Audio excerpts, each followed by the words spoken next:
What's going on? Welcome into Big Time. Welcome into the Brant Partial Show. Excuse me. So Jeff Okudah carted off the field at Atlanta Falcons practice. And my first reaction was, man, I hope this is not another season-ending injury for Jeff Okudah. You just hope that you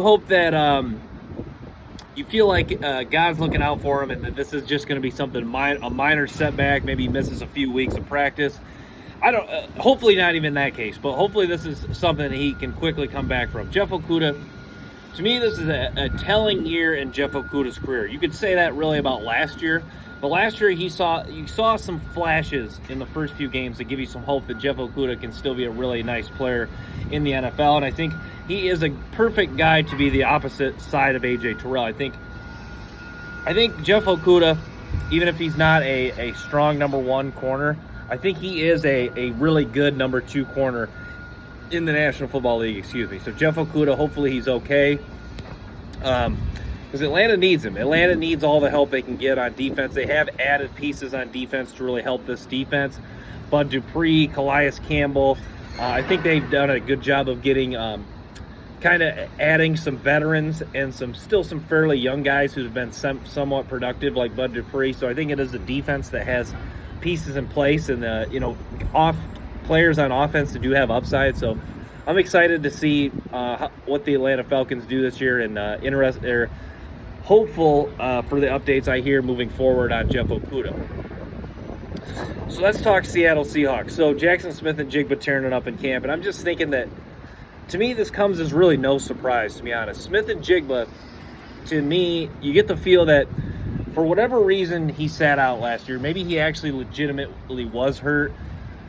To me, you kind of get the feel that, Smith-Njigba was so maybe it was kind of a combination of he had a minor injury, but he was so confident in his ability that when he got back, he knew he was going to tear it up at the NFL, and he knew he was going to come back even hungrier, being out for practically a year. So I think that's just a combination of a guy that does have a lot of talent, improved his game, and is just that hungry to get back and play some football and prove people wrong that I say prove people wrong, to prove some of the doubters wrong, that he can get back and play at a high level. It sounds, I haven't seen a lot of the reps in practice, but from what I'm hearing, I've seen, a few plays, and from what I'm hearing, it sounds like Smith-Njigba tearing it up. And it comes to no surprise. This guy, it's the guy that you look all the way back to high school. It's the guy that just knows how to run routes. He knows how to manipulate, set up defensive backs, attack their leverage so he can get open.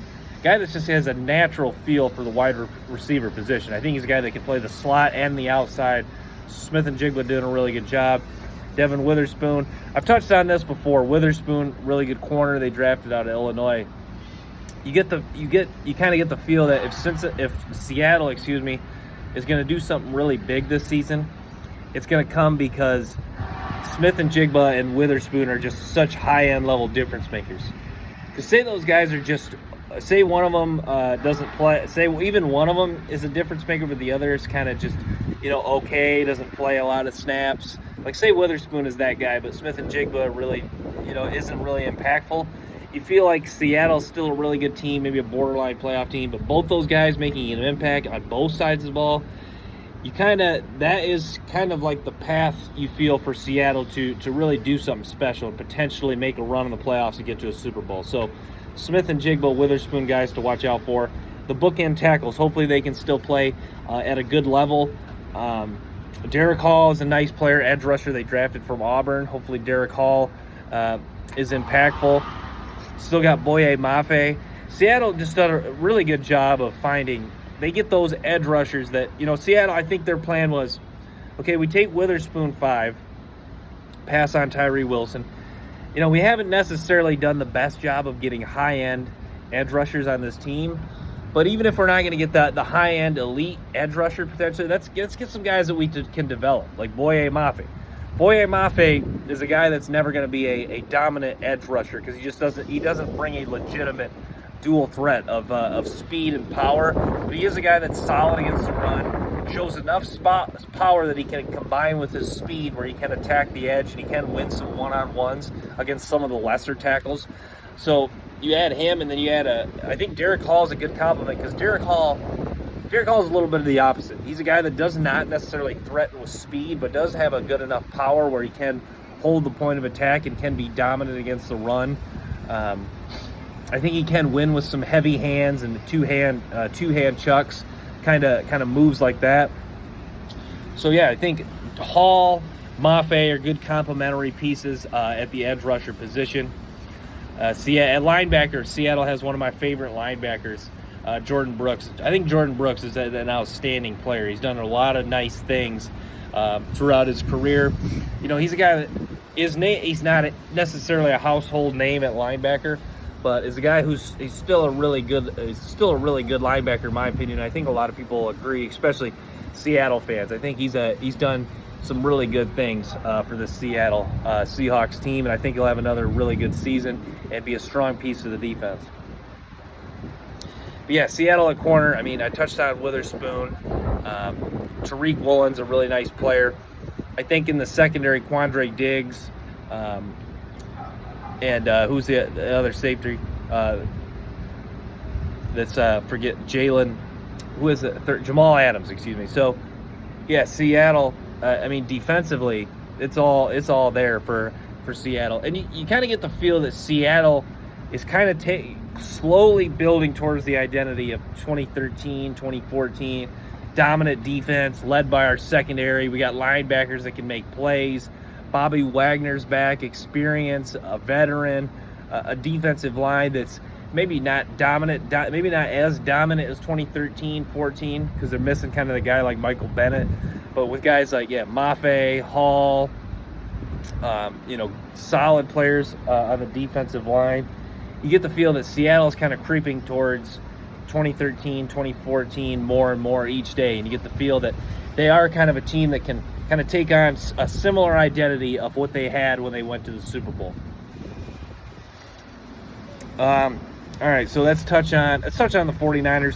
I talked the 49ers a lot. I want to keep talking about them. So I think so what would this 49ers team look like if Sam Darnold was quarterback? So I think that, to me, a lot of people have touched on this, that Darnold kind of does feel like a 49ers starting quarterback. I think that, he is a guy that you could see running this offense, Darnold, because he's just the short range, intermediate range accuracy, distribute the ball, play within the offense kind of style of play, I think is really what Shanahan's looking for, and I think it would be a good fit with the 49ers. Sam Darnold's a guy that, even though he does not really stretch the field vertically with his arm strength, kind of like a Josh Allen. He is a guy that really knows how to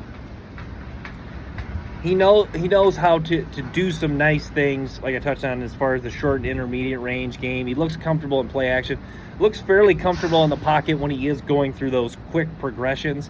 So I think that with all that being said about Sam Darnold, I think that is the case for why he would do some nice things as the 49ers quarterback.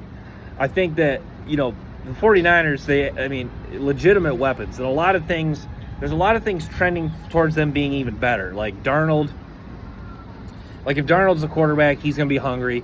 Christian McCaffrey wants to prove that last year wasn't a fluke, that he's fully healthy, still one of the best running backs in the NFL, not just a running threat, but a receiving threat as well. Debo wants to have a better season. George Kittle wants to stay fully healthy. The offensive line, Trent Williams, keep wanting to prove that they can get past last year and move on from a performance where their offense struggled. I know Purdy was hurt. But yeah, the 49ers, to me, you get the feel that this is a hungry team. And last year I kind of had the feel that they were a Super Bowl team, but I kind of also got the feel that they were also kind of a year away at the same time. So to me, I think this year, to me, now it's a year later. So to me, I guess what I'm trying to say is the 49ers, in my opinion, I think are a strong Super Bowl contender. Not that they haven't been the last 2 years, but I think especially more so this year. I think their chances of getting there are a lot higher this year, or even higher this year, maybe not a lot higher than the previous 2 years. So let's talk Buffalo Bills. Bills led by Josh Allen. Buffalo's going to be strong. This is just putting Josh Allen out on the field, despite what the rest of the Bills roster, it's going to be a strong team. So yeah, Josh Allen, he's going to be hungry. Buffalo, Going to be really strong once again. We'll see if James Cook takes another step in his development. So yeah, I think Buffalo, they done a good job in the draft. I think they've done some. I think kind of like Seattle with where they were picking. They know they're not going to get elite players. Maybe the guard they took from Florida, Osiris Torrance, could become an elite player. But to me, though, the way he slipped and some of the not really question marks they had about him, to me, I think Osiris Torrance has a high floor in the NFL. I don't know if he'll ever develop into like is he ever going to be like a Quentin Nelson? Is he ever going to be like a Hall of Fame type of, just butt-kicking guard? Maybe not, but can he be can be a dominant run blocker, excellent pass blocker, and just a guy that's hard to get around because of his size and stature? I think absolutely. So I think he'll booster this Buffalo Bills offensive line that's already been good. I think Buffalo's an offensive line that doesn't get talked about enough because Josh Allen gets a lot of the credit. I think it's more of an offensive line that's been good, but Josh Allen is such an elite talent that he just people don't really appreciate the offensive line because everyone just assumes that Josh Allen is going to get his and dominate regardless of the offensive line. But I think the Buffalo Bills offensive line has been a lot better than people give it credit for. Even though I think people do acknowledge it's good, but I think people should say it more just because, not that they necessarily need that praise, but I think they deserve a little bit more credit for what they've done. And then, Diggs, Gabriel Davis at wide receiver, talent at wide receiver is certainly going to help Josh Allen. And so Buffalo certainly a team to watch. So let's go back, Detroit Lions. So yeah, I was listening to Aaron Glenn's press conference. I touched on a little bit. I think it's awesome that the Lions, to me, everything is in place for the Detroit. Like I've touched on Seattle, everything in place for them to improve both sides of the ball. I think that's the case for the Lions, but there's everything in place for the Lions to improve defensively. So yeah, they are just hoping. I guess maybe not hoping. They're making an emphasis and doing everything they can to try to get guys like Josh Pascal, some more Levi Onwuzurike, a guy that's been demoralized with injuries, getting these guys to have a really take the next step, keep improving, keep getting better. So I think that's going to be key for the Detroit Lions season. Can these guys keep improving? Can they keep getting better? But yeah, I kind of wanted to touch on that with the Lions. Jahmyr Gibbs, it sounds like Jahmyr Gibbs looks awesome in training camp. Him and David Montgomery, that should be a legitimate threat. Mixed power, speed. Not that Gibbs doesn't have a power element to it. His game more is the receiving threat. I don't want to use the term scat back, but he is more of a, elusive, change of direction, win in space. He does bring, he runs with physicality, but his power is not like elite. Montgomery has very good to borderline elite power. Montgomery is borderline elite tackle break. This guy can run through tackles, not just moving side to side. This guy can run through tackles with power, lower the shoulder.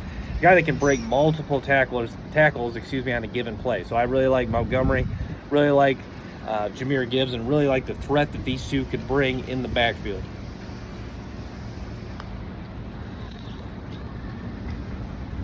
So yeah, let's touch on what else I wanted to get to here.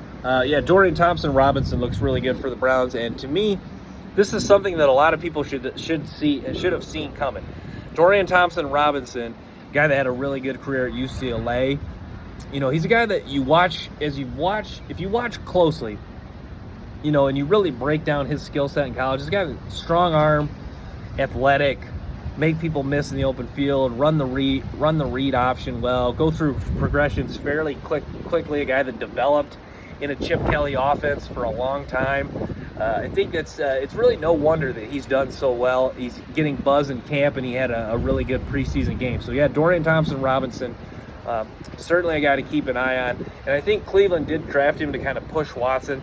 Now, is he going to challenge for the starting position this year? No, because Watson still has a lot of upside and still a elite top end quarterback who looks hungry, looks like he's in better shape. But can Thompson-Robinson be a really good player And if Watson gets banged up for a few plays, can he come in and do some nice things? Will the offense drop off a lot? Absolutely not. Yes, to answer the first question, then absolutely not for them dropping off. So thanks for tuning in to Big Time Football Talk. Make sure to stay tuned for more episodes and clips from the show.